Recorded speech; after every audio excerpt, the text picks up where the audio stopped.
Tahimik na yung buhay ko. Walang away, walang drama, walang luhang nahuhulog sa dilim. Dapat masaya ako doon. Pero isang gabi, nakaupo lang ako sa sofa, nanonood ng wala at bigla kong naramdaman. Parang may nakalimutan akong i-off na ilaw sa isang silid na matagal ko nang iniwan. Hindi ko maintindihan kung bakit may kulang. Kasi sa tingin ko, wala namang problema. O yun ang akala ko. Heartline Stories PH. Mga kwentong tahimik pero tumatagal.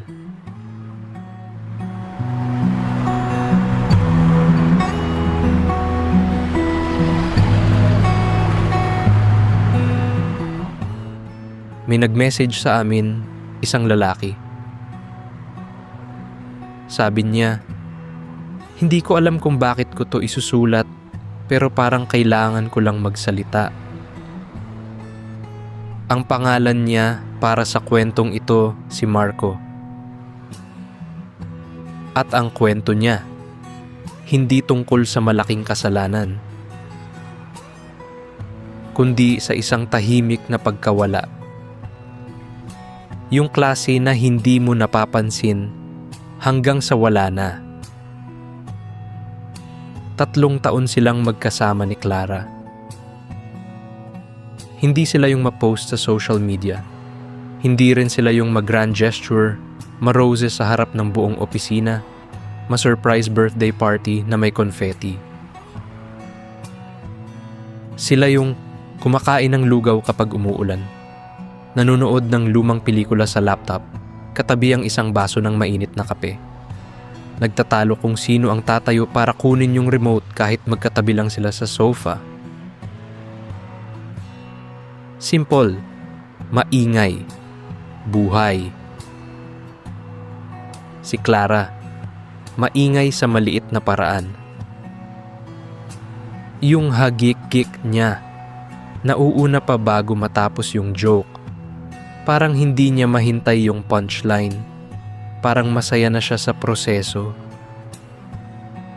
May dala siyang mani palagi sa bag niya, yung maalat, lagi. At kapag galit siya, tahimik. Hindi siya yung sumisigaw. Hindi siya yung magtatatapon ng bagay. Pero kapag tahimik siya ng masyadong matagal, alam mong may mali. Yun yung signal niya. Yun yung paraan niya ng pagsabi, kausapin mo ako. At kilala siya ni Marco. O akala niya. Sa 3 taon nila, naging abala si Marco. Hindi dahil sa ibang babae. Hindi dahil sa masamang dahilan. Trabaho, promotion, responsibilidad. Yung tipong sabay-sabay dumating, parang ulan na hindi mo inaasahan sa kalagitnaan ng tigang na Marso. Umuwi siya ng mas late. Hindi na siya sumasagot ng maaga. Sumagot siya ng okay lang sa messages niya, kahit hindi niya binabasa ng buo. Isang salita lang, 2 kong swerte. At sa isip ni Marco, normal lang yun. Busy lang siya. Lahat naman dumadaan sa ganito, di ba? Hindi niya napansin na si Clara tahimik na. Hindi si Clara nagreklamo.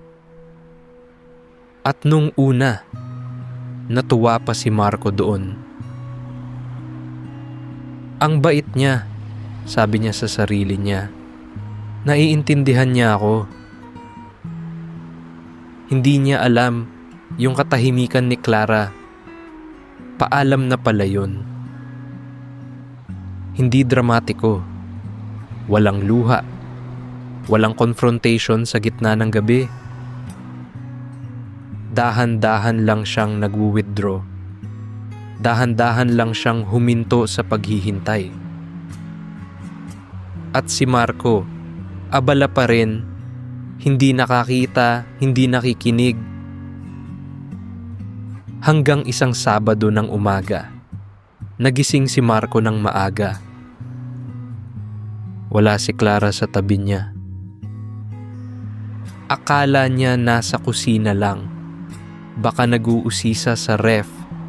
Baka gumagawa ng kape para sa kanilang dalawa. Paglabas niya sa kwarto, walang tao. Tahimik. Tinawag niya, Clara. Walang sumagot. Sa lamesa, may isang maliit na papel, nakatiklop. Yung pangalan niya nakasulat sa labas, Marco. Binuksan niya. Pagod na ako, Marco.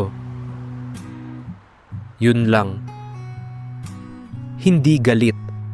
Walang exclamation point. Walang listahan ng mga reklamo.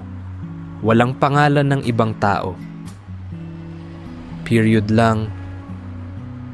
Hindi ako nagagalit. Pagod lang talaga. Nakatayo lang si Marco doon. Hawak yung papel. Hindi gumagalaw. Hindi umiiyak. Hindi nagagalit. Kasi sa totoo lang, alam na niya. Matagal na niyang alam. Hindi lang niya inamin sa kanyang sarili. Umupo siya sa sahig. Hindi sa sofa. Sa sahig. Pinagmasdan niya yung papel. Parang may hinahanap siyang ibang meaning. Parang umaasa siyang may nakasulat sa likod. Hintayin mo ako. Wala.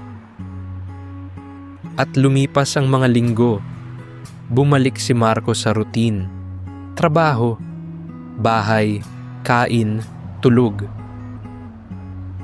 Pareho pa rin ang lahat sa labas. Pero hindi na pareho sa loob.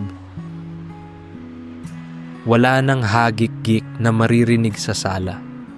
Wala nang mani sa mesa. Wala nang tanong ng kumain ka na ba? Wala nang naghihintay. Minsan pag uwi niya, muntik na niyang tawagin, Clara. Tapos bigla siyang titigil. Parang may hawak na lumang gawi na hindi pa niya naaprubahan na ibahin.